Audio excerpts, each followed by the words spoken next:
On a souvent comparé la vie chrétienne à un combat, en raison des nombreuses iniquités et des vicissitudes de toutes sortes que le chrétien est appelé à affronter. Mais sur ce plan-là, le combat est encore peu de choses comparé à ce qu'il devient plus tard, quand la vie spirituelle s'est développée et que les adversaires ne sont plus tellement des choses, mais des personnes, des intelligences spirituelles, agissant pour le compte du prince des ténèbres et sous sa direction. Quiconque s'est laissé conduire par le Seigneur sans regarder en arrière sait ce que c'est que d'être aux prises avec cet adversaire-là. Nous n'avons pas à lutter contre la chair et le sang, dit Paul, mais contre les dominations, contre les autorités, contre les princes de ce monde de ténèbres, contre les esprits méchants dans les lieux célestes. Or, c'est la prière qui est le champ de bataille de cette lutte sans merci. C'est la prière qui décide de la victoire. C'est sur le terrain de la prière que les forces adverses sont heurtées de front et mises en déroute. Et parce qu'il en est ainsi, la vie de prière du croyant est et demeure l'objectif essentiel des attaques de l'ennemi. C'est sur ce point particulier qu'il concentre toute son attention et fait converger tous ses efforts. Toute sa stratégie, il la fait servir à emporter cette position-là, à la posséder, à la conserver. S'il peut s'arranger d'une façon ou d'une autre pour réduire à zéro notre vie de prière, il peut crier victoire. Il tient les clés de la situation. Il a eu raison des saints. Il a déjoué les intentions de Dieu. À combattre la prière et la vie de prière du croyant, l'ennemi met une énergie farouche, de l'acharnement, de la violence, de la ruse aussi. Il s'y prend de bien des manières. D'abord, dans un sens préventif, il prend les devants. Et c'est déjà une bataille terrible uniquement pour se mettre à la prière, pour s'y engager. Non pas simplement pour prier, c'est-à-dire pour articuler des mots, mais pour prendre conscience des vrais besoins de Dieu dans la prière, pour avoir la voix libre. Et il n'y a rien dans tout l'arsenal des ressources diaboliques, des artifices de Satan, de sa diplomatie, de son ingéniosité, qui ne soit mis en œuvre pour faire échec à la prière selon l'esprit. Vous croyez qu'il se mettra à la traverse de vos bonnes œuvres? Pas du tout.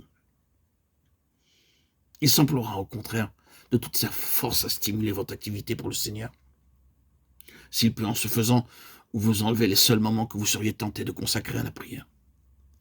Peu lui importe que nous soyons occupés sans répit dans l'œuvre de Dieu, que nous prêchions 10 fois par semaine, et que nous ne quittions nos réunions que pour reprendre le fil interrompu d'une activité infatigable. Il sait bien qu'un travail pour le Seigneur qui n'est pas fondé sur une vie de prière spirituelle et triomphante ne donnera pas grand-chose à la longue et ne pourra finir que petitement.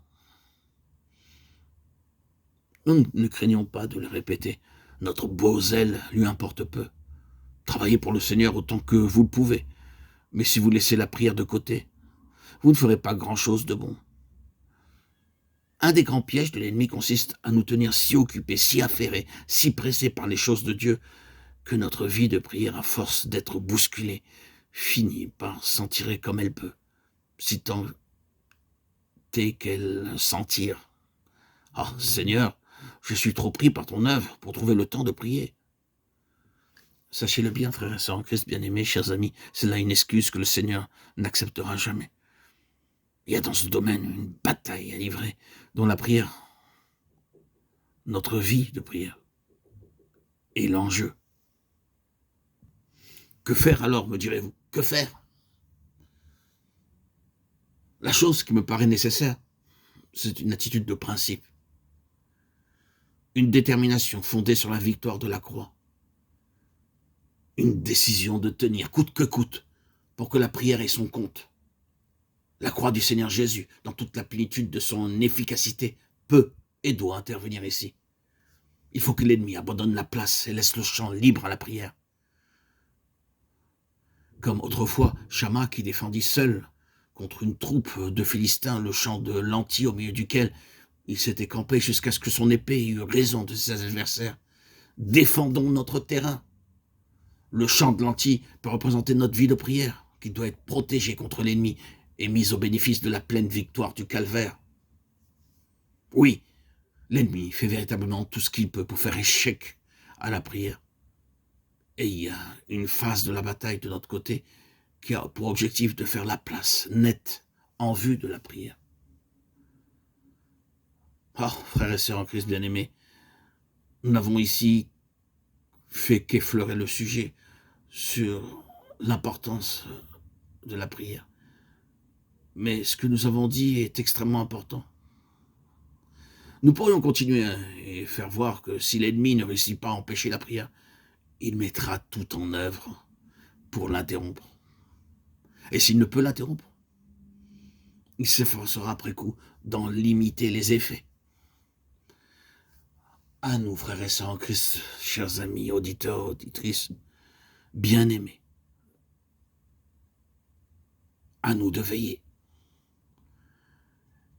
Dieu nous garde de mettre à cela de la négligence et de prendre à la légère une responsabilité aussi sérieuse. Quoi qu'il en soit, nous en savons assez sur cette question de la prière pour apprécier en face l'état où nous sommes, pour invoquer le nom du Seigneur sur notre situation et pour lui donner ainsi l'occasion de faire quelque chose de nouveau dans nos relations avec lui.